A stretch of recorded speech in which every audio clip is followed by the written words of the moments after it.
right, welcome back, watch fans, for another exciting episode of Epic Collection Reviews. That's right, we're going to be going through the most exciting, exquisite, greatest watches we're seeing right now on social media. So these are incredible collections that we are showcasing, or pieces of some of these incredible collections. And of course, we're going to go through the prices, but most importantly, which would you rate as the winner? Which do you punters rate as the winning? And by the way, join us Sunday when we give out the Watch Community Lifetime Achievement Awards. That's right. Nominated are Archie Luxury. That's right. This Sunday, Archie Luxury. We have Juan. We have Tim Masso and Timepiece Gentleman. Unbelievable. Tune in. Okay, let's kick it off with first watch.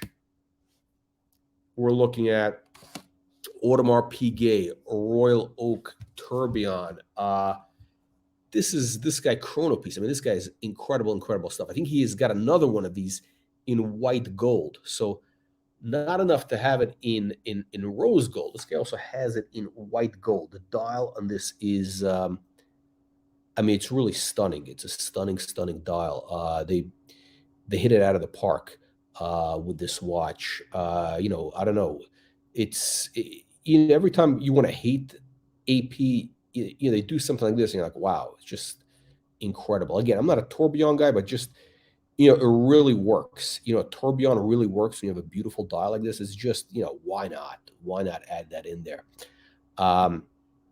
Next up, this is really interesting. This is, I actually hate Tudor personally. I think, it's garbage. I mean, I just like, why would you buy a Tudor when you can buy a Rolex, right?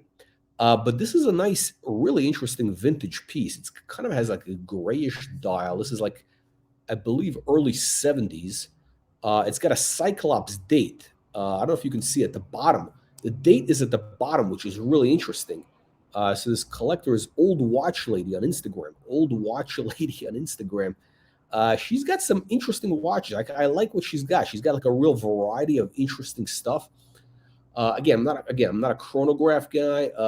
This is a cool watch. I mean, look, if you're going to do a chronograph, I mean, why not go for something like that? I mean, this has really got that whole 70s vibe.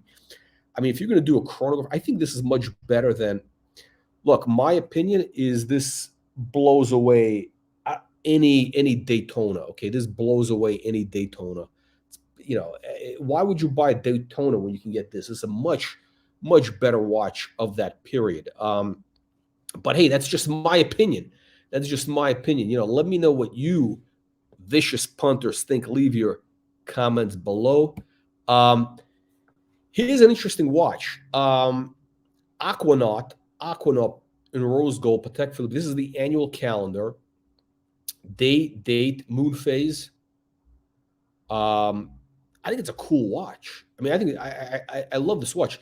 Technically, this is a woman's watch. Technically, I think it's 38 millimeters. I mean, it's really like what would have been a classic. I mean, the original Aquanaut was this size, the men's version. So, I don't know. They're calling it a women's watch. I guess women could wear it. I don't think the strap. I don't think the strap is very feminine. I don't think the Aquanaut is a feminine watch. I think actually it's an ugly watch in a way. It's kind of a fugly watch. If the price was really cheap, I would have been into it. But I mean, the hype, I don't understand the reason for this hype. I mean, this watch is just, I don't know, it's just something about the rubber strap. Now, interesting, I actually saw a woman wearing an Aquanaut. She's actually a dentist. I think she was single also. Good looking, from London. Rose gold. She had a rose gold Aquanaut on. It's I guess you could wear it. I don't think it's a good woman's watch, but it's a cool watch. I mean, beautiful color. I guess it's vaguely Tiffany-ish type of color. Next up, okay. Look, one of the reasons why we include photos in here, and again, these are common watches, but to be included in this show, you got to have a good photo. It's all based on, well, obviously the watch. It starts with the watch, but the creative process is taken into account here. So, we need to have some good photos. And look, this guy obviously thought this out. Watch geek. He's in Barcelona, I think. He's got the green Starbucks, green and black, right? Look at this. It's coordinated with the dashboard. The dashboard in his car. He's got the green on the dashboard. He's got some sort of, I don't know what these bracelets the guys are wearing. I don't know what these things are. But yeah, he's got the green. It's cool. It's a cool. I get it. I get it. I mean, the watch. It's not my thing. I think they're stupid. But hey, if you like it, God bless. God bless. Um, Next up, interesting. I like this picture again. I don't really care for either of these watches. I guess it's like two pilots. Something about it's it's a little bit homoerotic over there, but so you got a GMT Master uh, and I get it. I get one guy's 4 stripes, the other guy's 3. So the guy with the 4 stripes, he's got the more expensive watch. I think so, yeah. Um, okay, so yeah, you got the GMT and you have the Explorer. Yeah, I thought, look, the Explorer. Yeah, there's something about the Explorer. I don't know. It's why not? I mean, the price is okay. So it's kind of interesting. I think they're kind of ugly. They're ugly but interesting at the same time. Look, I think it's sort of like, I would say the Rolex Explorer 2 is sort of like the Gerard Depardieu, right? Gerard Depardieu, the French actor. The guy's ugly, right? I mean, he's in the, he's notoriously an ugly guy, but he's a movie star. I don't know. He's got an interesting look. The the Explorer 2. I'm calling it the Depardieu. From now on, this is the Depardieu watch. I mean, it's ugly but kind of interesting, right? I mean, it's kind of a star. I mean, look, he's never going to be an A. Actually, I think Gerard Depardieu was an A-list guy. I think he might technically have been an A-list. Um, Now this, wow. I mean, look, this just takes my breath away. This is, again, I'm not a Vacheron guy, and I'm not really a fan of their overseas with the bracelets. But this is absolutely stunning. I mean, I've seen this before. I think I did a video on this. Look, that the bezel with the diamonds, the baguettes, it really works. It really, really works. And when you have the blue, the white gold, and the beautiful thing about this is you can change. So you can put this on a strap, right? It comes with a strap also, so it's a quick change. I would put this on a strap. I would put this on a strap, not the bracelet, because the bracelet is just, I don't know. It's like, who needs that? I think on a strap, it is. I think that it comes with a rubber strap as well. I mean, you can go swimming in this watch. It is stunning, stunning, stunning. It's a tourbillon, which, yeah, whatever. I don't really care. But again, a tourbillon, like we're seeing, like a tourbillon at the bottom or at the top, whatever. When you just have a two-hander watch, and it's an elegant, expensive watch, beautiful dial. Tourbillon is sort of that nice flourish. It's sort of it gives it that little extra pop. You don't need it, but it's really nice. It's like it's a nice finishing touch. So why not? I mean, and by the way, those hour markers are all baguette diamonds. I mean, I think this is a stunning, stunning watch. I love this watch. Here's another blue dial, right? So look, if you want the blue dial, we have the Datejust.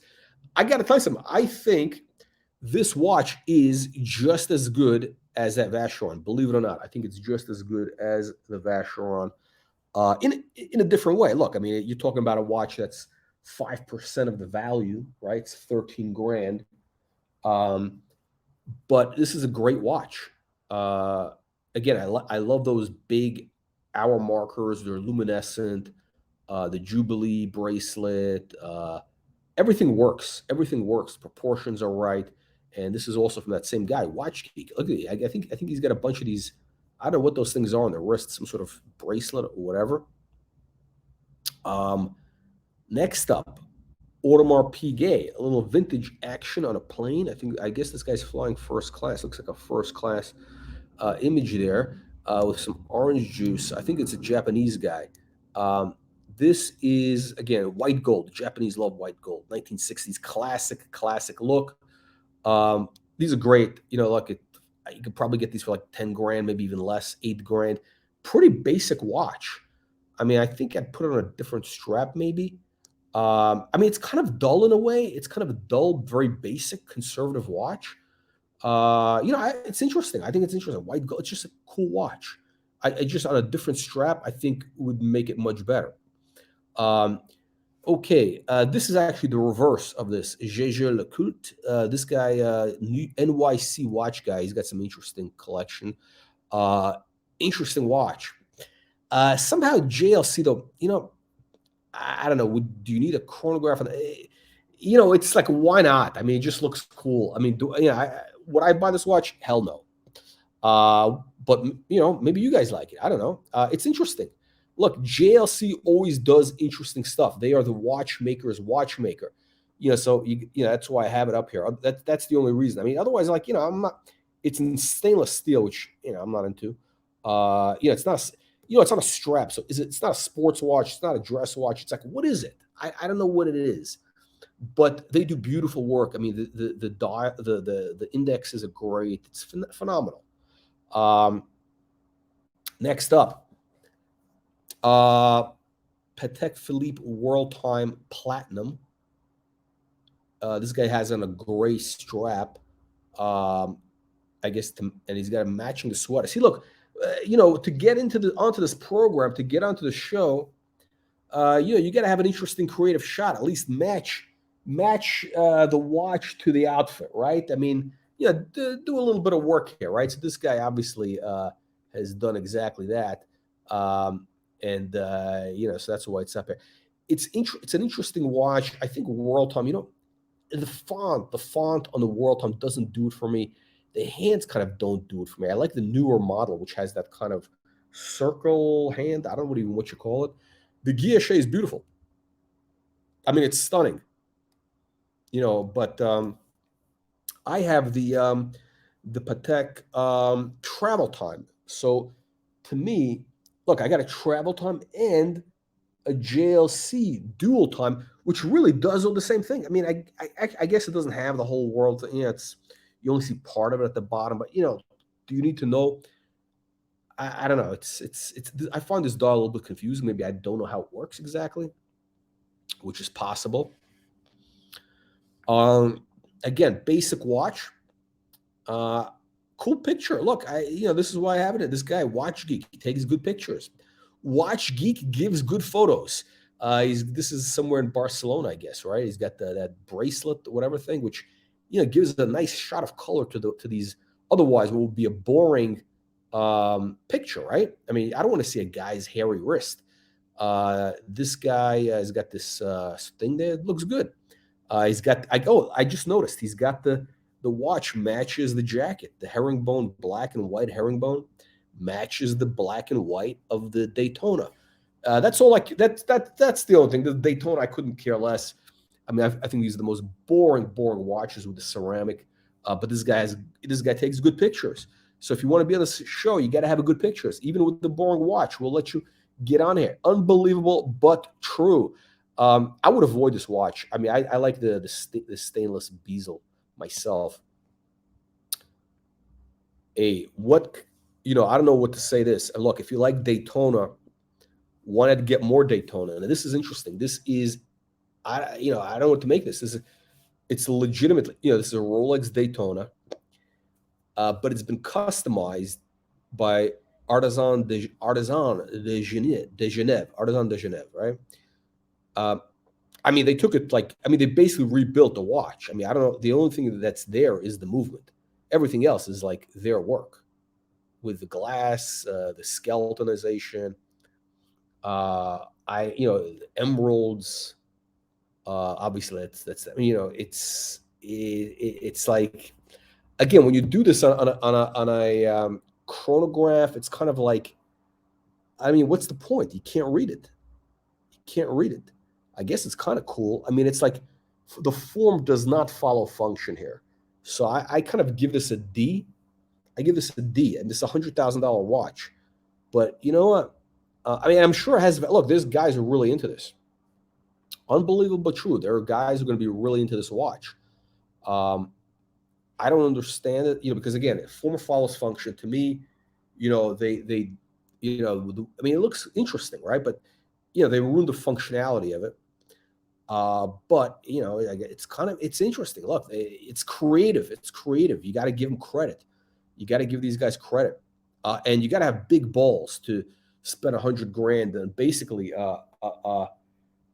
it's you can't say it's not a bust down. It's not a bust down because Artisan de Genève, they're not. This is they take it to a whole nother level. This is sort of like, I guess, like one of those tuners, like a Brabus AMG, or not even AMG, but like was it Ren or something? One of these super high end tuners. It adds value to the car. There's only a handful of those guys that really do add value, and it's kind of it's a specialized market. It's really this is above my pay grade. Okay, let's finish off here. We're wrapping up here. Look, this guy, John Goldberger, Oro, what was it, Montanari? I mean, these Italians, they got the best collections. This guy's been at this. He's got the best of everything. I mean, this guy's got. So this is 3 Cartier perpetual calendars, right? It's Cartier. You see, the Cartier watches. The movement is by Audemars Piguet. This is according to him. This is what he told us. He told the world it's from his Instagram. So you have basically the best of both worlds. You have an Audemars Piguet. You got an Audemars Piguet and Cartier in one, and these are like, I don't know what the value is. Who knows? I don't know. It's these things are really like one of a kind. They're really like, how many of these did they make? Is it $100,000? 50? The Cartier prices, for vintage, it's a weird market. It's kind of one of those like weird, I don't know, just stick your finger in the air. See which way it blows. So, all right, guys, we're going to be wrapping up here. What do you punters think? What would you vote for as the watch of the day? Now, this is the heavy hitter here. This guy's got 3 Cartier APs vintage. I mean, value-wise, this takes everything away. Artisan de Genève, basic bitch, basic but beautiful, They just 41. I mean, beautiful blue sunburst, and in the mint green, it's also beautiful. And again, would I buy one? Probably not. I have, it's like I'm kind of interested to see what it looks like on the wrist, but to me, it would be kind of redundant. I think it's a beautiful watch. One of the most beautiful watches that Rolex makes. It's going to be a classic. The value is going to go up over time. I just, why would I need another basic 3-hand? I don't know. It's like, to me, it would be kind of redundant. But if I was buying a Rolex for the first time, this is the watch I would get. I mean, this is like I don't want to say one and done. You always need something else, but it's a great watch. And again, look, I mean, to me, they're the same. To me, these are both the same. One is $200,000. One is $12,000, $13,000. Again, baguette. I love the baguette diamonds on the hour markers. The whole thing. It's hello. It's a stunning watch, stunning. But again, you know what? To me, it's a toss up between these two. Okay, we got the basic bitch watches. We just got to show, just show them because the pictures are interesting. That's the only reason we're showing these. Otherwise these are just basic bitch Rolex watches. This is interesting. Look, you know what? This is the watch. This is, again, I would call this is the type of watch you buy this for your I don't know about your wife, maybe your mistress. Like if you're a very wealthy guy, you're like a Chinese or a Russian oligarch. Actually, for Russian, a Russian oligarch could pull this off. Yeah, you buy this for like your second or third mistress, your newest favorite mistress. You buy her this watch. That's what this is. And this is cool. Look, if you're gonna get a chronograph, I think this Tudor Monte Carlo 70s. It's got the 70s written all over it. It's groovy. It's groovy. I mean, I think this Tudor is much better than than a basic bitch watch like this. Any day of the week. Any day of the week. Uh, yeah, Monte Carlo. The Cyclops at the bottom. To me, that does it. That Cyclops date at the bottom, you know, really does it. You can't. This is again. We get another tourbillon here, Royal Oak. They really smash it out of the park. Chrono piece here. Chrono piece. Did I misspell his name? He's got the Ferrari there, and yeah, this is such a stunning watch. Again, I don't know if you're going to get a tourbillon. And what's interesting? This tourbillon, right? Look, if you're going to if you're going to spend this money, you got, let's call it 220. Let's call it 225. You probably get these for 220 grand. You got one of these, either AP, the Royal Oak. Do you go for the Royal Oak rose gold, or do you go for the Vacheron with the diamonds? Again, to me, that's a real difficult decision. I'm leading. You know what? The dial on the Royal Oak is so beautiful, though. I don't know, the diamond. That's a real first world choice, isn't it? Yeah. Do you go with the diamonds, or do you go with that hammered look, which is incredible? I mean, it's real craftsmanship. I mean, this is art, pure art. I mean, like, without exaggeration, this is pure art on the dollar. Very few watchers can say that. I mean, this really is it. The tourbillon, I mean, like, you don't really need it, but here it's a beautiful finishing touch. Everything just works on this dial, and the design with the facets, it's incredible. I mean, I hate to be a fanboy because I hate the company. I hate everything about AP, but they make the Royal Oaks most of them, they are really beautiful. It's there we go. Look, I mean, how do you even compare an Aquanaut or Nautilus to a Royal Oak? They don't. I mean, the Nautilus was never as good. It was kind of always a little bit awkward, and the Aquanaut is like the awkward stepchild. I mean, that's like you got the Royal Oak, then you got the kind of the misfit. Yeah, this is kind of the misfit. Yeah, they're awkward, weird watches. All right, you punters, I'm going to be logging off here. Let me know what you vicious, nasty punters think.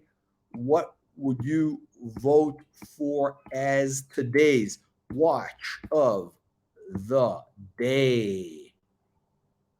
Make sure you join the channel. See you in the next one.